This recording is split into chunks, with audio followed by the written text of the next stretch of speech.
Ce matin, et vous recevez la secrétaire nationale écologiste Marine Tondelier. Bonjour, soyez la bienvenue. Bonjour. Eh bien bonjour Marine Tondelier.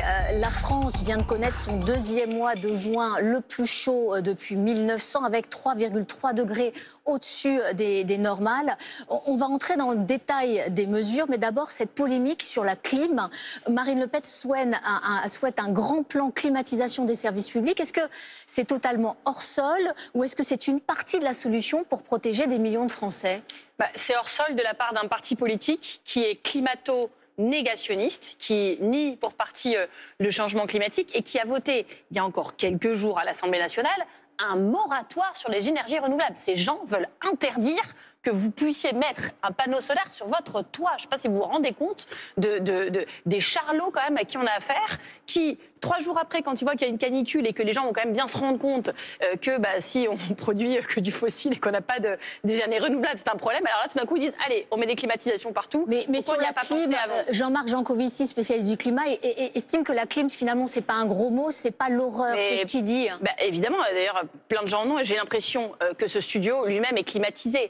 On est chanceux, c'est vrai qu'il faut le dire. On interdit la climatisation. On alerte juste que dans les centres-villes, par exemple là nous sommes à Paris, quand vous refroidissez une pièce avec de la clim, l'air chaud est rejeté à l'extérieur. Donc pour les chanceux qui dans un immeuble peuvent avoir la clim, en fait ils sont mieux chez eux, mais ils accentuent le problème pour leurs voisins et on sait que ces rejets de chaleur dans la rue provoquent ce qu'on appelle des îlots de chaleur. Après, est-ce que je suis choquée du fait... Par exemple, dans les établissements scolaires, est-ce que vous dites... oui. Est-ce que je suis choquée du fait qu'au supermarché et au cinéma, vous ayez la clim et pas dans les écoles et dans les hôpitaux?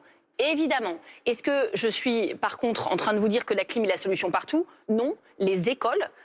si on peut les climatiser, faisons-le. Mais je vous rappelle quand même que le principal problème, c'est que les écoles ne sont pas isolées. Vous climatisez, vous faites comment pour la cour de récréation? Donc vous dites vous climatisez, vous faites comment l'hiver? Effectivement, de la rénovation thermique. Il faut 40 000 écoles. Macron avait promis 40 000 écoles rénovées en 10 ans. Vous savez combien il en a fait cette année? 65. À ce rythme-là, elles seront rénovées dans 3 siècles. Mais vous voyez bien... Donc on veut de l'argent urgemment et la taxe Zuckman qu'on voulait mettre, 25 milliards d'euros, ça permet d'isoler 12 000 écoles par an. Le petit débat qui s'installe.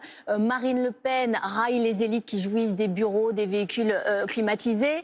Quand la sobriété est réservée aux plus modestes, elle touche quand même une corde sensible. Sur le fond, c'est pas faux. Marine Le Pen sait que la climatisation, ça ne suffira pas. Si vous n'isolez pas le logement, vous devez mettre la clim l'été, mais vous avez toujours une passoire thermique l'hiver. Donc la clé, c'est la rénovation et l'isolation des logements.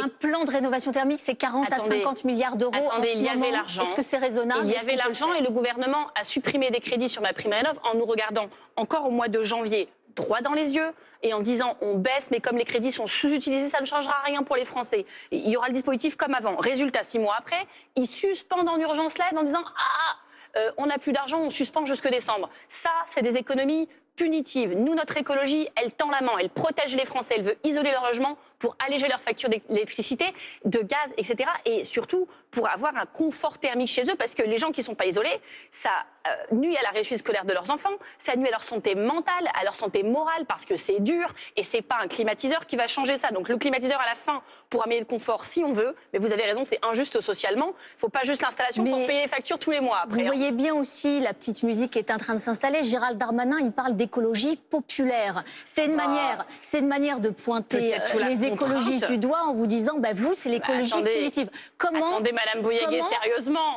Je vous pose la question, comment vous pouvez justement inverser le récit? Attendez, Monsieur Retailleau, Madame Le Pen, une partie de la Macronie, ils font n'importe quoi. Vous avez vu depuis 3 semaines, c'est la récréation. Mais ça fait rire personne, ils font n'importe quoi sur l'environnement. Les ânes, les ZFE, l'acétamipride dans l'air, les néonicotinoïdes, la réintroduction d'insecticides, contre les zones à faible émission. Ils ont pris des mesures qui sont contre la science. Tous les scientifiques étaient atterrés, une partie des agriculteurs, les écologistes. On disait, mais qu'est-ce qu'ils font? 3 jours après, alors que la France a chaud, ils se disent, les Français vont quand même se rendre compte que l'environnement, c'est important. Et donc, il y a un concours d'écologie depuis 2 jours qui, rassurez-vous, s'arrêtera dans 24 heures quand les températures vont baisser et ces messieurs repartiront voter des mesures climaticides. Donc moi, j'en ai marre de l'hypocrisie. C'est pas un jeu, c'est notre santé, c'est notre environnement, c'est l'avenir de nos enfants. On ne peut pas être écologiste 2 jours par an quand il fait chaud en donnant des leçons de morale aux écolos qui se battent depuis 40 ans. Marine Tondelier, comment vous expliquez qu'il y ait une extension justement de ce front anti-écolo? Est-ce que ça veut dire que les Verts, vous avez manqué de pédagogie? Bien sûr, ça va être de notre faute en plus, non, pas de problème. Je vous pose la question. Non, mais écoutez, les choses sont simples. Les neurosciences montrent qu'il y a un syndrome qui s'appelle le syndrome de l'autruche, qui fait que quand on a des nouvelles anxiogènes, le cerveau a tendance à se bloquer, à se verrouiller, à se protéger. C'est pas une question d'intelligence, c'est une question de protection, de mécanisme de protection émotionnelle. C'est ce qui arrive si vous avez un examen de santé qui vous stresse à passer, que vous reportez la date. C'est ce qui passe si vous êtes tellement en déficit que vous ne regardez plus vos comptes. Pour l'environnement, c'est pareil. Donc c'est expliqué par les neurosciences. Nous, on sait et on fait avec quand même. Ces personnes qui votent des mesures climaticides ont décidé d'être populistes, d'aller contre la science, de dénigrer des scientifiques et de faire n'importe quoi avec l'avenir de nos enfants. Donc je veux bien que vous tiriez à la fin sur les seuls qui disent la vérité sur le sujet et qui ont le courage de le dire toutes les semaines, même quand c'est pas populaire. Mais moi, ce que je vous dis, c'est que nos mesures, non seulement elles sont bonnes pour l'environnement et la santé, mais elles protègent les gens.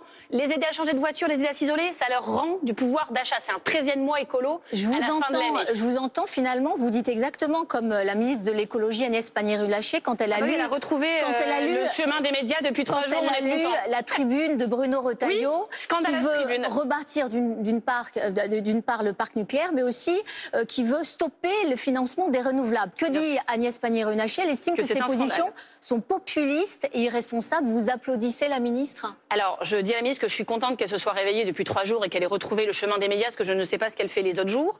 Je lui dis qu'elle est quand même dans un gouvernement qui a semé la panique et le chaos sur les sujets environnementaux depuis des semaines et que je me demande où elle était. Et je dis à M. Retailleau que sa tribune est inadmissible et anachronique, anti-scientifique, climato-négationniste. Expliquer aujourd'hui qu'il faut un moratoire sur les énergies renouvelables, enfin attendez, c'est un scandale, je ne sais pas si on se rend bien compte. Dans le monde entier, on déploie le renouvelable à tour de bras. Même en Chine, partout, les gens ils ont compris que c'était ça l'avenir. Et en France, nos petits réacs de service, qui sont contre la science, contre tout, qui savent tout seuls comment faire l'écologie, sont contre. Et bien écoutez, ils porteront l'entière responsabilité. Je pense que les Français ne sont pas dupes. 2 dernières questions. D'abord, un mot sur le rapport Betterham, qui préconise notamment le renforcement des contrôles dans les établissements scolaires. Le co-rapporteur, l'insoumis Paul Vannier, estime que François Bayrou est empreint d'une culture de la violence. Est-ce que le Premier ministre est empreint d'une culture de la violence? Il s'est fait connaître en mettant une gifle à un enfant et il a trouvé ça formidable. Donc oui, on a un petit sujet. Et vous demandez sa démission aujourd'hui? Je la demande depuis le premier jour, donc comme ça on est tranquille. Un dernier mot sur ce qui s'est passé hier. Lucie Castet a réuni une partie des formations du nouveau Front populaire. Tout le monde était invité, je précise. Tout le monde était invité, mais il y avait quand même quelques absents qui se sont fait remarquer. Il n'y avait pas Jean-Luc Mélenchon. Et ça s'est bien passé, peut-être qu'il y a un lien avec leur absence, je sais pas. Il n'y avait pas Raphaël Glucksmann et il n'y avait pas non plus Fabien Roussel. Ça fait... moins de monde à l'arrivée, ça veut dire quoi? Que c'est vous à l'échec, cette candidature commune de la gauche pour 2027? Non, c'est pas vous à l'échec, parce que contrairement aux réunions précédentes, on sort avec un engagement fort. Les gens viennent pas regarder ce qui se passe. Vous savez, des fois, il y a des réunions où tout le monde vient. Donc du coup, on se dit rien, on n'avance sur rien, et à la sortie, on n'annonce rien. Là, il y avait moins de monde, mais il y avait les plus motivés, les plus convaincus, les plus déterminés. On s'est engagé. Les socialistes, les écologistes, c'est pas rien quand même, les socialistes et les écologistes. Clémentine Autain, François Ruffin, on ira ensemble à la présidentielle et on désignera une candidature unique et on commence dès le mois de septembre des conventions thématiques. On commencera par l'école. C'est des millions de Français qui sont concernés, entre les enfants, les profs, les familles. Donc ça va être super, voilà. Et surtout, on appelle les autres à venir parce que il y a 1 an, ça a paru évident pour tout le monde que, comme Bardella allait arriver à Matignon, il fallait un sursaut, un réflexe, un instinct de survie. On l'a fait. Il faudrait m'expliquer... Vous voyez bien Jean-Luc Mélenchon et Raphaël Glucksmann, il faudra qu'il m'explique ce qui fait qu'1 an après, il trouve la situation moins urgente et moins préoccupante. Parce que là, c'est pas aux portes de Matignon qu'ils sont, c'est aux portes de l'Élysée. Alors, je sais pas si ce sera Jordan Bardella ou Marine Le Pen. Ça dépend lequel des deux sera pas en prison. Mais quand même, les chances sont fortes. Donc, ils vont revenir à la raison. Vous êtes sûr, Jean-Luc Mélenchon, il dira OK, banco, ils reviennent à la raison, une primaire, où il nous explique pourquoi il voit pas l'intérêt de travailler ensemble. Et puis surtout, il explique aux électeurs. Parce que des fois, on me dit, Madame Tondelier, est-ce que vous n'êtes pas un peu isolée sur le plan politique à penser ça? Moi, dans la rue, je me sens pas isolée du tout. Parce que je peux vous dire que les électeurs de gauche et écolo, ils nous remercient chaque jour de ne pas lâcher. Et on va suivre. Qu'ils en soient sûrs, on ne va pas lâcher. Merci tout le monde. Merci beaucoup, Marine Tondelier. Bonne journée à vous. Merci beaucoup, Alix, et merci Marine Tondelier d'avoir été avec nous. Imaginez plus de 200 000 fûts de déchets radioactifs lâchés en plein air. C'est produit Encore une bonne nouvelle. dans les années 50, justement. On va mener l'enquête avec David Lefort qui nous attend.